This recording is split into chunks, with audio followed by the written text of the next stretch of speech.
Halo semuanya, pada kesempatan kali ini gue pengen bahas tentang Dazed and Confused, film coming of age komedi yang dirilis pada tahun 1993 karya Richard Linklater, seorang sutradara yang dikenal dengan film-filmnya seperti The Before Trilogy, Boyhood, dan tentu saja Dazed and Confused.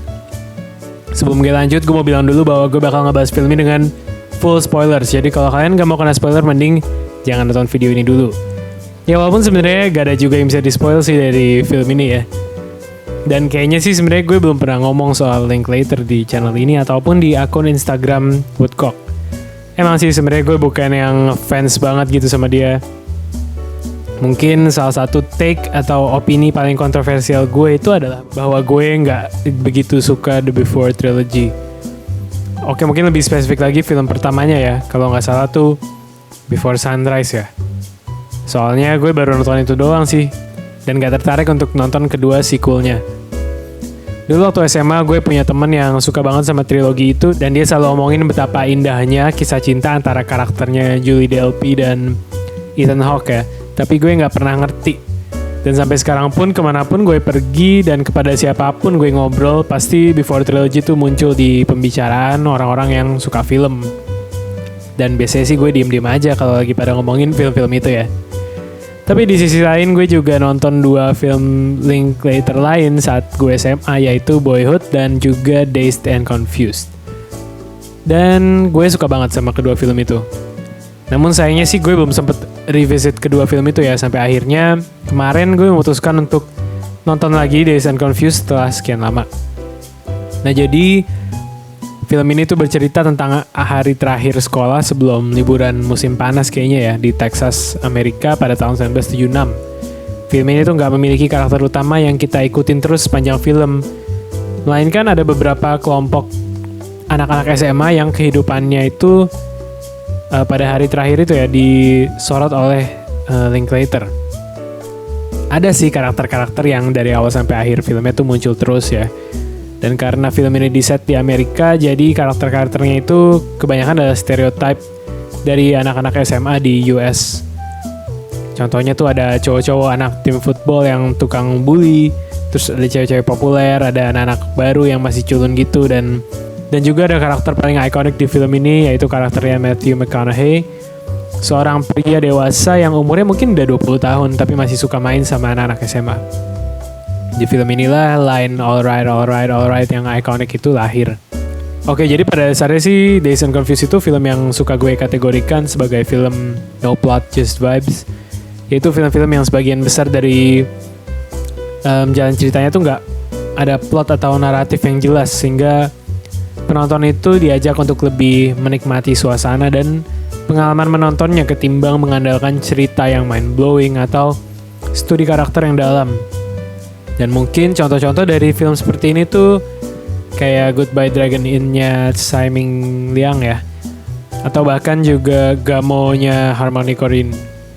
Lo pernah gak sih merasakan nostalgia atau kerinduan akan suatu masa yang lo bahkan gak pernah alamin? Nah itulah yang gue rasakan ketika gue menonton film Dazed and Confused.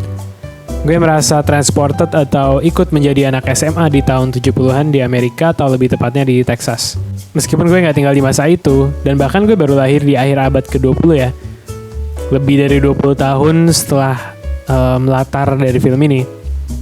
Tapi gue bisa merasakan nostalgia yang sangat dalam terhadap masa-masa itu. Gue ngerti sih setiap orang punya pengalaman bersekolah yang berbeda-beda, jadi gak semua orang bisa merasa nyambung sama film-film coming of age. Contohnya gue tuh kenal banyak orang yang gak suka Lady Bird-nya Greta Gerwig, meskipun itu adalah salah satu film coming of age favorit gue. Dan argumen orang tuh biasanya gak jauh-jauh dari filmnya terlalu white, dalam tanda kutip ya. Dalam artian ya pengalaman bersekolah serta masalah-masalah yang dihadapi oleh Lady Bird itu bule banget. Sehingga mereka gak bisa relate atau gak merasa diwakili dengan karakter-karakter pada film tersebut.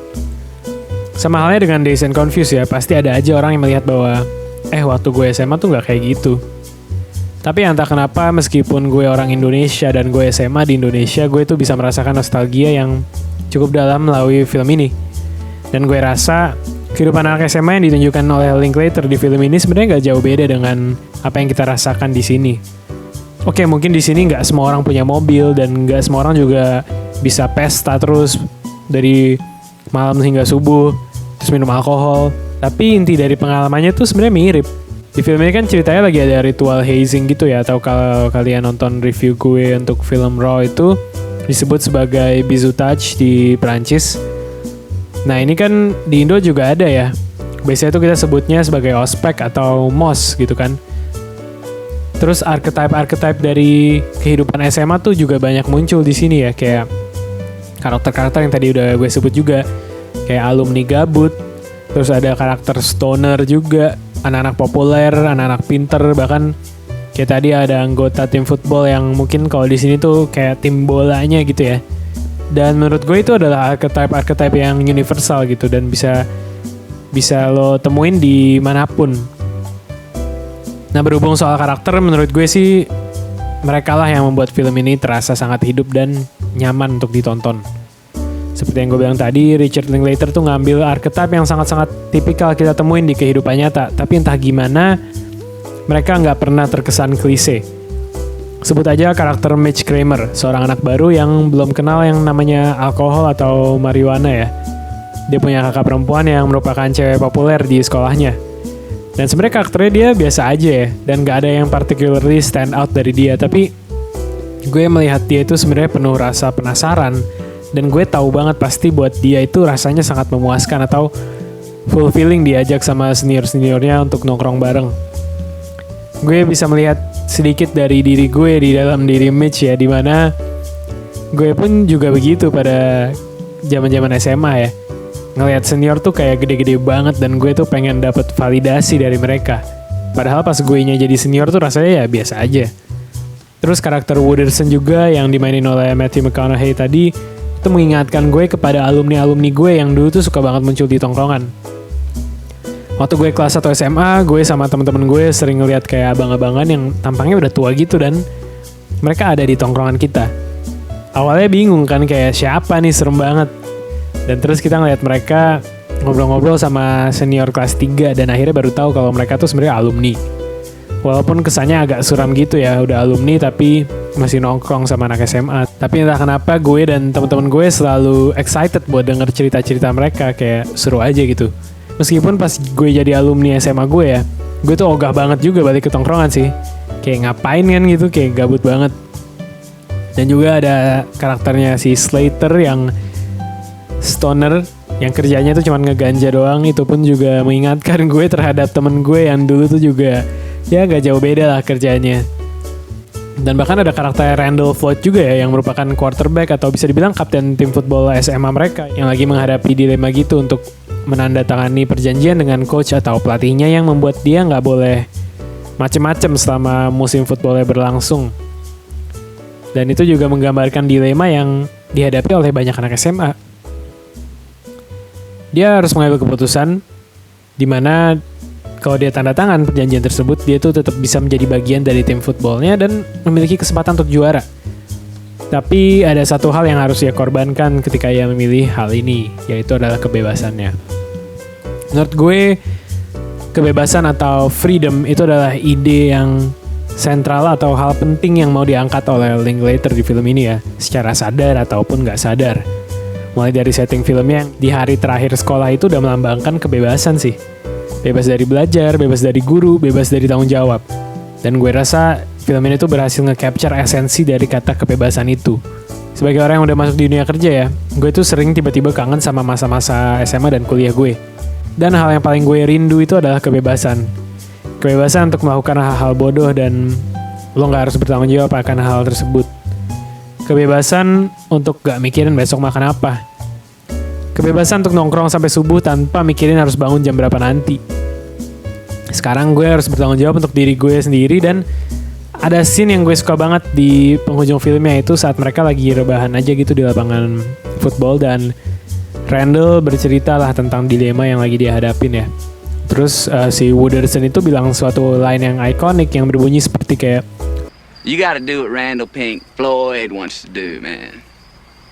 Let me tell you this. The older you do get, the more rules are gonna try to get you to follow.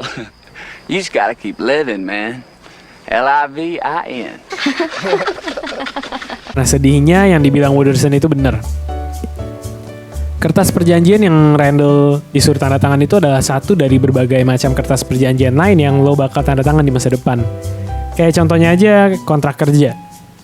Dan ya bener aja sih, makin tua tuh makin banyak aturan yang harus lo ikutin. Dan sistem yang bekerja di dunia ini tuh ngebuat seakan-akan lo gak punya pilihan selain menyetujui dan ikutin flow-nya aja. Kalau di film ini Randall harus milih antara dia mau bebas untuk ngelakuin apa aja yang dia mau, tapi dia keluar dari tim football, atau dia mau membatasi dirinya sendiri dari kenikmatan yang bisa dia rasakan, tapi dia bisa memiliki kesempatan untuk memimpin timnya menjadi juara. Pada akhirnya sih dia milih untuk gak menandatangani kertas itu ya, dan ada rasa senang yang timbul dari diri gue saat melihat itu.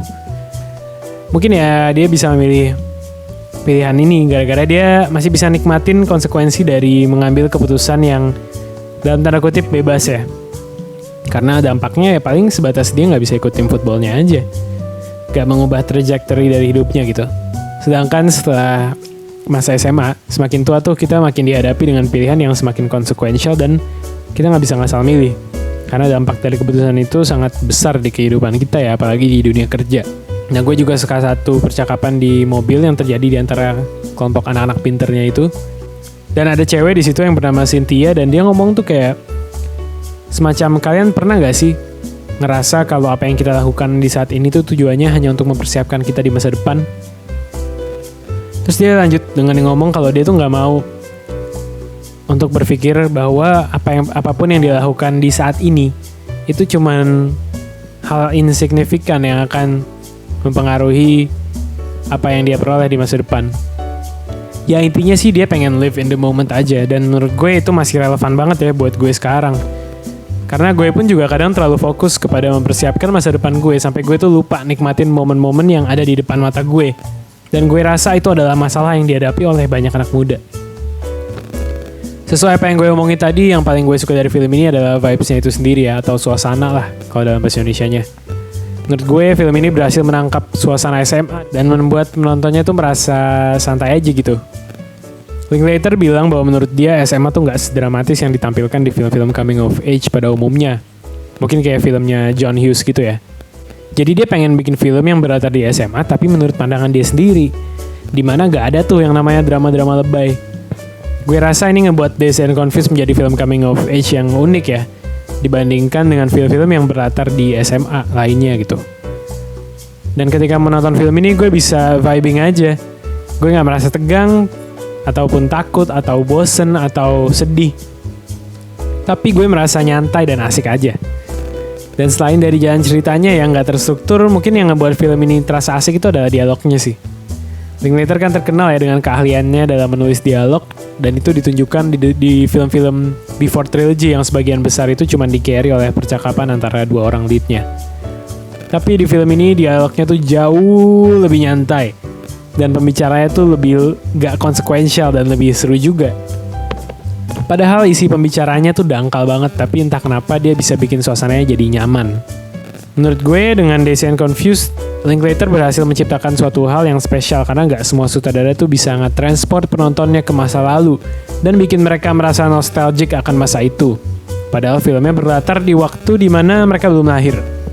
Dan gue rasa Dazed and Confused itu bakal diputer dari generasi ke generasi sampai jauh banget ke masa depan sebagai salah satu film coming of age yang paling esensial. Timeless banget. Oke, mungkin itu aja yang gue bisa bahas dari Dazed and Confused pada video kali ini. Kalau ada yang kurang atau salah, gue minta maaf. Terima kasih juga buat kalian yang udah nonton dan dengerin gue ngomong. Gue appreciate itu banget. Jangan lupa like video ini dan subscribe ke channel kita ya. Dan komen juga di bawah film apa yang kalian mau gue review berikutnya. Oh ya, jangan lupa follow Instagram kita juga ya, @woodcock.tv. Thank you.